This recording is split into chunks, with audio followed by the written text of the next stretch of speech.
തിരുവനന്തപുരം കഠിനംകുളത്ത് വീട്ടമ്മയെ കുത്തിക്കൊലപ്പെടുത്തിയ സംഭവത്തിൽ പ്രതിക്കായി അന്വേഷണം ഊർജിതമാക്കി പോലീസ്. ആതിരയുടെ എറണാകുളത്തെ ഇൻസ്റ്റഗ്രാം സുഹൃത്തിനെ കേന്ദ്രീകരിച്ചാണ് അന്വേഷണം. ഇയാളെ സംബന്ധിച്ച കൂടുതൽ വിവരം ശേഖരിക്കാൻ ആതിരയുടെ മൊബൈൽ ശാസ്ത്രീയ പരിശോധന നടത്താൻ ഒരുങ്ങുകയാണ് പോലീസ്.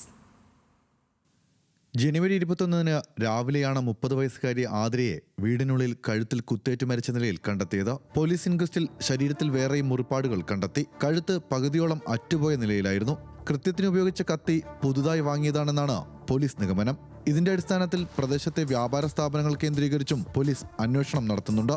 അതേസമയം ആതിരയുടെ സ്കൂട്ടറുമായി കടന്ന ഇൻസ്റ്റഗ്രാം സുഹൃത്തിനെക്കുറിച്ച് ഒരു വിവരവും കണ്ടെത്താൻ പോലീസിന് ഇതുവരെ സാധിച്ചിട്ടില്ല. ഇയാളുടെ ഇൻസ്റ്റഗ്രാം അക്കൗണ്ടിലോ മേൽവിലാസത്തിലോ വ്യക്തതയില്ല. ആതിര ഇച്ചായൻ എന്നാണ് ഇയാളെ വിളിച്ചിരുന്നത് എന്നാണ് ഭർത്താവ് രാജീവിന്റെ മൊഴി.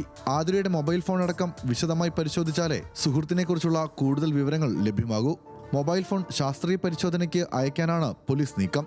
ഭാര്യയും കുട്ടികളുമുള്ള ഇൻസ്റ്റാ സുഹൃത്ത് 7 മാസങ്ങൾക്ക് മുൻപാണ് ആതിരയുമായി അടുക്കുന്നത്. ഇയാൾ പലതവണ കഠിനംകുളത്തെ വീട്ടിലെത്തി പ്രശ്നം ഉണ്ടാക്കിയിരുന്നുവെന്ന് ഭർത്താവ് രാജീവ് പോലീസിന് മൊഴി നൽകിയിട്ടുണ്ട്.